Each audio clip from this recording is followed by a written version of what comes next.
ఈరోజు మనతో అరుణ రాఘవరెడ్డి గారు మనతో ఉన్నారు. ఈరోజు మీ అందరికీ తన ప్యాషన్ అని కానీ తనకు ఇష్టమైన మూమెంట్స్ మనందరితో షేర్ చేసుకోవాలని, తనకున్న మంచి అనుభవాలు లైఫ్లో మనందరితో పంచుకోవాలని ఇక్కడ మన స్టూడియోలో వచ్చారు. నమస్కారం అరుణ గారు. నమస్కారం అండి.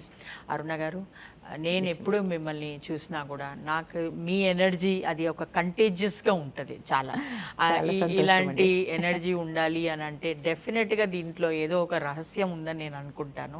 సో ప్లీజ్ మాకు కూడా షేర్ చేయండి అరుణ గారు, మీలో ఉన్న సీక్రెట్ ఫర్ యువర్ ఎనర్జీ. చాలా సంతోషం, తప్పకుండా చెప్తాను. ముందుగా మా అమ్మా నాన్న, మా ఆచార్యులైన శ్రీ శ్రీ శ్రీ త్రిదండి చిన్న జియ్యర్ స్వామివారి మంగళా శాసనములతో నేను ఈరోజు ఇక్కడ కూర్చునే స్థితిలో ఉన్నాను. దానికి నేను ఎంతో కృతజ్ఞతలు వారికి తెలుపుకుంటూ ఉన్నాను. నేను మా అమ్మ నాన్నకు 3వ సంతానాన్ని. నా పేరు శ్రీమతి టి అరుణ రాఘవరెడ్డి. నాకు పెళ్ళయి 48 సంవత్సరాలు అవుతుంది. ఒక బాబు, ఒక పాప. మా వారు బిజినెస్ మ్యాన్. కొడుకు పెళ్ళయింది, కూతురు పెళ్ళయింది. ఇద్దరు మనవరాండ్లు, ఇద్దరు మనవలు కూడా ఉన్నారు. వాళ్ళంతా very happy, they settled in life అన్నమాట. మంచి విషయం అండి. How do you spend your time? నేను ప్రస్తుతము చిన్నజీయర్ స్వామి ఆశ్రమంలో స్టాచ్యూ ఆఫ్ ఈక్వాలిటీలో నేను పనిచేస్తున్నాను. అక్కడ పిఆర్ఓగా పనిచేస్తున్నాను. నేను చిన్నజీయర్ స్వామి దగ్గర గత 34 సంవత్సరాలుగా నేను చేస్తున్నాను. పిల్లలు చిన్నగా ఉన్నప్పుడు మాత్రం కొద్దిగా తక్కువగా వెళ్ళేదాన్ని. ఇప్పుడు మాత్రం రెగ్యులర్గా వెళ్తూ ఉన్నాను. వారానికి 2 సార్లు వెళ్తూ ఉంటాను. నేను అక్కడ నేను ముందు కూడా ఎలాగంటే నేను ఒక ఏదైనా ప్రోగ్రాం అయినప్పుడు వారు చెప్పినప్పుడు చక్కగా విని జ్ఞాపకం పెట్టుకొని మళ్ళీ నేను స్పీచెస్ ఇచ్చే స్థితికి రాగలిగానంటే అది మా ఆచార్యుల అనుగ్రహమే. వారు మమ్మల్ని ఇలా తీర్చిదిద్దారు అంటే వారి అనుభవాలన్నీ కూడా మేము ముందు తరాలకు అందించాలని చెప్పేసి మమ్మల్ని ఇలా తయారు చేశారు. ఎందుకంటే ఈ జీవుడు ఉన్నంత మటుకు ఆచార్యుల సేవ చేయాలి, లేదా పెద్ద స్వామి వారి పరమపదంలో వారి శ్రీపాద చరణంలో ఉండాలనేదే నా కోరిక. చాలా మంచి విషయం అండి. అంటే మీరు ఆల్ ద వే అక్కడికి వెళ్తారండి? ఇది చాలా అవుట్స్కర్ట్స్లో ఉంది కదా? అవునండి. నేను నారాయణగూడలో ఉంటాను. మా ఇంటి నుండి సుమారు 40 కిలోమీటర్లు ఉంటుంది. రోజు ఉదయం 11ంటికి వెళ్ళి రాత్రి 10:30కు వస్తూ ఉంటాను. ఇప్పుడు మాది జాయింట్ ఫ్యామిలీనే. పిల్లలు మా కోడలు ఇంట్లో చూసుకుంటుంది, తర్వాత నేను కూడా చూసుకుంటూ ఉంటాను. తర్వాత 11ంటికి వెళ్ళేసి ఇంట్లో మళ్ళీ అక్కడ అన్నీ చూసుకొని అక్కడ మాకు విఐపి గెస్ట్లు వస్తూ ఉంటారు, ఎంతో అఫీషియల్స్ కానీ వస్తూ ఉంటారు. వాళ్ళందరినీ కూడా మన ఆశ్రమంలో ఉన్న స్టాచ్యూ ఆఫ్ ఈక్వాలిటీ, అది కూడా ప్రపంచంలో అతి పెద్దదైన 2వ స్థానంలో ఉన్న శ్రీ రామానుజ ఆచార్యుల విగ్రహం. అది ఇప్పుడు ప్రపంచంలో అందరికీ తెలియాలి, మన వాళ్ళందరికీ తెలియాలి, దాని విలువ ఏంటో తెలియాలి. ఈ సమాజంలో మా ఆచార్యులు మాకు ఏం చెప్పారు, ఎలా ఉండాలని చెప్పారు అనేది మేము 10 మందికి తెలియాలని చెప్పేసి మేము దాంట్లో నేను పనిచేస్తున్నాను. మీరు చేసేది చాలా చాలా మంచి, అంటే ఇంపాక్ట్ఫుల్ వర్క్ అని నేను అనొచ్చండి. ఎందుకంటే నేను చాలాసార్లు చూశాను, మరి జనరల్గా మన డైలీ రొటీన్లో ఆ వే ఆఫ్ లైఫ్ అనేది ఒక సాటిస్ఫాక్టరీ లైఫే కానీ ఒక బ్యాలెన్స్డ్ లైఫ్ని అదొక ప్రాక్టీస్ లాగా చేయకుండా ఇఫ్ దే కెన్ ఇంబైబ్ ఎంతో సాటిస్ఫాక్షన్గా ఉండొచ్చు. మీరు ఇప్పుడు ఈ ఏజ్లో హాయిగా పిల్లలు మనమరాళ్ళు అలా ఉండి వాళ్ళతో కాలక్షేపం చేసుకోవాలనో, హాలిడేకి వెళ్ళిపోవాలనో, టీవీ చూడాలని అలా అనిపించదండి మీకు? అలా మనకు మనస్తృప్తి ఎందుకంటే మనం అనుకున్న రీతిలో ఉంటుందండి. ఎలాగంటే ఇంట్లో ఉంటాను, ఫ్యామిలీనేమి వదలను. మా ఆచార్యులు ఏం చెప్తారంటే సర్వ ప్రాణి సేవయే మాధవ సేవ. అంటే ప్రతి ప్రాణిలోనూ భగవంతుని చూడండి, ప్రతి ప్రాణికి సేవ చేయండి అనే ఆ మోటోతోటి మాకు నేర్పించారు. అదేవిధంగా మేము ఆచరిస్తున్నాము. అలాగే ఇంట్లో పిల్లలతో గడపనని ఏం లేదు, హాయిగా వాళ్ళందరితో సరదాగా ఉంటాను. మానవాళ్ళతో వాళ్ళకి చెప్పే విధంగా వాళ్ళకు చెబుతూ ఉంటాను. అలాగే వాళ్ళ కార్యక్రమాలను చూసిన తర్వాత ఉదయం 11ంటికి ఆశ్రమానికి వెళ్తాను, అక్కడ సేవ చేసుకుంటాను. అది చాలా నాకు తృప్తినిస్తుంది. ఏదైనా మీరు ఇప్పటిదాకా ఏదైనా చెయ్యాలనుకున్నారు, అది చెయ్యలేదు, అట్లాంటిది ఎప్పుడైనా మీకు అనిపిస్తుందండి? చిన్నప్పుడు అనిపించింది అనమాట. ఏదైనా ఎగ్జామ్ ఏదైనా చదవాలి అనుకునేదాన్ని. ఓపెన్ యూనివర్సిటీ ఎగ్జామ్ రాసేదాన్ని. ఫస్ట్ ఇయర్ డిగ్రీ అయిపోయింది. తర్వాత సెకండ్ ఇయర్ అంటే అమ్మో అని భయం వేసింది. ఇంగ్లీష్ కోర్స్కి వెళ్ళాను, మళ్ళీ భయం వేసింది. ఎందుకు అప్పుడు అలా రాయలేదే ఎగ్జాము, రాయలేకపోయానే అనే ఫీలింగ్ ఉండేది అప్పుడు. ఇప్పుడు అది లేదండి.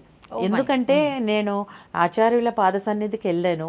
వారు నాలో ఉన్న ప్రతిభను గ్రహించి నాలో ఉన్న తెలివిని ఎలా బయటికి తీయాలి, 10 మందికి దాన్ని ఎలా ఉపయోగించాలి నా ద్వారా అనేది వారు ఆలోచించి, వారు తిరువెంగళమ్మ గారు అని చెప్పేసి ఆ మహానుభావురాలు పరమపదంలో ఉన్నారు, వారి చేతికి అప్పచెప్తే వారు మమ్మల్ని ఇలా 2 మాటలు మాట్లాడేటట్టుగా తీర్చిదిద్దారు. వారికి చాలా చాలా ధన్యోస్మి. చాలా ఇంపార్టెంట్ అది. అంటే మీరు దాన్ని కన్ఫ్రంట్ చేయగలిగారు మీకున్న ఫియర్ని. ఇప్పుడు అది నేను అది అది పోగొట్టుకోగలిగాను నాలో. ఎందుకంటే లోపల ఉండిందో ఏమో ఆ ప్రతిభ, దాన్ని బయటికి తీసింది మాత్రం ఆచార్యులే, మా ఆచార్యులు చిన్నజీయర్ స్వామి వారే. ఇప్పుడు ఈ రోజు నేను 10 మందిలో నిలబడి మైకు పట్టుకొని ప్రోగ్రామ్స్ నేను కండక్ట్ చేయగలుగుతున్నాను. ఒక ప్రోగ్రాము చెయ్యాలి అంటే కూడా పెద్ద పెద్ద ప్రోగ్రామ్స్ ఆచార్యుల దగ్గర ఎంతో పెద్ద స్టాచ్యూ ఆఫ్ ఈక్వాలిటీలో మన బ్రహ్మోత్సవాలు అయినాయి. దాన్ని కూడా నేను ఎందుకంటే పెద్ద ఎత్తున చేస్తూ ఉంటారు, చాలా పెద్ద ఎత్తున చేస్తూ ఉంటారండి. ఎంతోమంది ఈవెన్ వరల్డ్ ఫేమస్ వాళ్ళు కూడా వస్తూ ఉంటారు, నేషనల్ ఇంటర్నేషనల్ వాళ్ళు కూడా వస్తూ ఉంటారు. వాళ్ళందరి గురించి తెలుసుకోవడము, మాట్లాడడము, అట్లాంటి ప్రోగ్రామ్స్ అన్ని మీరు హోస్ట్ చేస్తారు? చేస్తానండి. అది యాక్చువల్గా చాలా ఒక పెద్ద రెస్పాన్సిబిలిటీ అయిన వర్క్. అది చాలా దాంట్లో మీరు చాలా విషయాలు జాగ్రత్తగా దాన్ని ఫ్రేమ్ చేయాలి, దాన్ని జాగ్రత్తగా దాన్ని ఆర్గనైజ్ చేయాలి. సో చాలా మంచి రెస్పాన్సిబుల్ వర్క్ చేస్తున్నారు. ఐఎమ్ వెరీ ఇంప్రెస్డ్ అండి. మీరు చాలా మమ్మల్ని మీ మాటలు వింటూ ఉంటే it is very influencing and చాలా ఎంకరేజింగ్గా ఉంది. ఎలాంటి ప్రోగ్రామ్స్ అవుతాయండి అక్కడ? అక్కడ ఎక్కువగా స్పిరిచువల్ ప్రోగ్రామ్స్ ఉంటాయండి. అయితే సామాజికంగా కూడా మనం ఏం చేయాలనేది చెబుతూ ఉంటారు. అక్కడ నేత్ర విద్యాలయం అని బ్లైండ్ చిల్డ్రన్ స్కూల్ ఉంది, వాళ్ళకు కూడా సేవ చేయొచ్చు. ఆ తర్వాత వేద పాఠశాల ఉంది. ఆ వేద పాఠశాలలో కూడా మనము విద్యార్థులకు చదువుకు కావలసినంత అంటే ధన రూపకంగా కానివ్వండి ఏ విధంగా మనం సహాయం చేయొచ్చు. తర్వాత టెంపుల్ ఉంది, అక్కడ టెంపుల్గా వాలంటరీ వర్క్ చేయొచ్చు. మనము ఏదైనా సరే మనం అక్కడ వర్క్ చేయొచ్చు అనమాట. ఆ విధంగా చేస్తూ ఉంటాం మేము. తర్వాత 10 మందికి వచ్చిన వాళ్ళకు తెలియదు మరి అక్కడ ఇప్పుడు స్టాచ్యూ ఆఫ్ ఈక్వాలిటీలో చాలా సేవలు ఉన్నాయి, చెయ్యొచ్చు, 10 మందికి చెప్పొచ్చు అనేది చాలా మందికి ఇంకా తెలియట్లేదు. మరి మీరు ఇది చాలా మందికి ఎవరైతే ఇళ్లలో, నాకు తెలిసి చాలా మంది లేడీస్ ఉంటారండి, ఇలాంటి చెయ్యాలి అని వాళ్ళకి ఎక్కడ చెయ్యాలి, ఎవరితో వెళ్ళి చెయ్యాలి, ఎట్లాంటి ప్లేసెస్లో వెళ్ళి మేము ఇలా కాంట్రిబ్యూట్ చెయ్యొచ్చు, వాలంటరీ చెయ్యొచ్చు అని ఇన్ఫర్మేషన్ కూడా లేదు. మరి అట్లాంటి వాళ్ళకి మీరు ఏదైనా, ఈ మధ్య సోషల్ మీడియా చాలా ఉంది, ప్లాట్ఫామ్ని యూజ్ చేసుకొని మీరు అలా తెలియచేయాలని ఎప్పుడు అనుకోలేదండి? అనుకున్నామండి. మాకు జెట్ వరల్డ్ అనేది కూడా ఉన్నది, దాంట్లో కూడా సోషల్ మీడియా ఉంది. దాంట్లో మనవి ఎప్పుడు రెగ్యులర్గా కూడా ప్రోగ్రామ్స్ వస్తూ ఉంటాయి, మన ఇన్ఫర్మేషన్ కూడా ఉంటుంది. అలాగే చిన్నజీయర్ స్వామి .org ఆర్గనైజేషన్ అని కూడా ఉంది, దాంట్లో కూడా ఇన్ఫర్మేషన్స్ అన్నీ ఎప్పుడు మేము పంపిస్తూ ఉంటాము.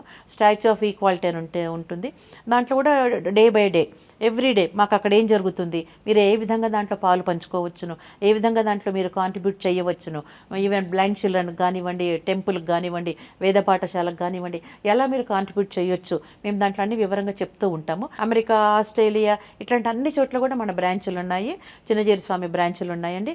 అందరూ కూడా ఇక్కడున్నా కానీ మీరు ఈ కార్యక్రమంలో పాల్గొనవచ్చును. ఈ సమాజ సేవలో, ధార్మిక సేవలో కానివ్వండి, సమాజ సేవలో కానివ్వండి మాకు కాంట్రిబ్యూట్ చేయవచ్చును మన ఆర్గనైజేషన్కు chinnajiyar.org. Very nice. I thinks ఇప్పుడు మీరు ఇంత డీటెయిల్డ్గా అందరికీ ఎక్స్ప్లెయిన్ చేశారు, చాలామందికి చాలా ఇన్ఫర్మేషన్ కూడా వచ్చి ఉంటుంది. నాకు మిమ్మల్ని ఒక పర్సనల్గా ఒక క్వశ్చన్ అడగాలని ఉందండి. మీరు యాజ్ అ పర్సన్ ఎప్పుడైనా మనం లైఫ్లో ఎంత మెచ్యూర్డ్ అని ఉండొచ్చు, ఎంతనన్నా మనం ఉండొచ్చు, ఏదైనా ఒక మీ లైఫ్లో వన్ ఆఫ్ ద సిల్లియెస్ట్ మూమెంట్ అని అంటే ఏదైనా మీరు దాన్ని ఏదైనా షేర్ చేసుకోగలుగుతారండి మన ఆడియన్స్కి? చిన్నప్పుడు ఇంట్లో నాకు గుండు బొట్టు పెట్టుకోవద్దు, నల్ల బట్టలు వేసుకోవద్దు, శివరాత్రి చెయ్యొద్దు ఇంట్లో ఎప్పుడు అంటారు, మన అమ్మలు ఎప్పుడు మనని ఇదే అంటారు, నల్ల బట్టలు ఎందుకు వేసుకున్నావు, మంచి రోజు శుక్రవారం రోజు, కరెక్ట్ ఇట్లా అంటూ ఉండేవాళ్ళండి. ఎందుకని చెప్పరు, ఎందుకు అని చెప్పేవాళ్ళు కాదు. కానీ ఇప్పుడు నేను స్వామివారి దగ్గరికి వెళ్ళినాక ఏంటి అనేది తెలిసిందండి. గుండు బొట్టు ఎందుకు పెట్టుకోకూడదు, పొడుగు బొట్టు ఎందుకు పెట్టుకోవాలంటే ఈ పొడుగు అనేది మనం ఎప్పుడే కానీ ఉన్నత స్థానాన్ని కోరుకుంటాం, ఊర్ధ్వస్థానాన్ని కోరుకుంటాం. అందుకే ఇలా పొడుగు బొట్టు పెట్టుకోవాలి. అమ్మ వాళ్ళు చెప్తే ఏంటి ఇలా చెప్తున్నారు అనుకున్నాను, కానీ స్వామివారి దగ్గరికి వెళ్ళి అర్థం చెప్పారు. కాబట్టి అర్థం ఎప్పుడైనా సరే, ఇప్పుడు మన పిల్లలకు కూడా అండి ఏదైనా వాళ్ళు ఎక్స్ప్లెనేషన్స్ ఉండాలి, వాళ్ళకి కరెక్ట్ చెప్తేనే వాళ్ళు వింటారు. అది నాకు కొద్దిగా అనిపించింది, ఓహో ఇప్పుడు ఇది ఉంది కారణం, కాబట్టి వాళ్ళ అమ్మ వాళ్ళు చెప్పలేదు, ఇప్పుడు ఆచార్యులు చెప్పారు అంతే. అందుకే తల్లిదండ్రులు ఇచ్చేది దేహ జన్మ, ఆచార్యులు ఇచ్చేది జ్ఞాన జన్మ. అదే అండి మాకు ఆచార్యులు ఇచ్చింది. Very nice. Personal question again. మీరు ఒక మీ హస్బెండ్లో అనొచ్చు or generally in a men, what is one quality which you like? ఎవరినే కానీ ఎంకరేజ్ చేస్తారండి.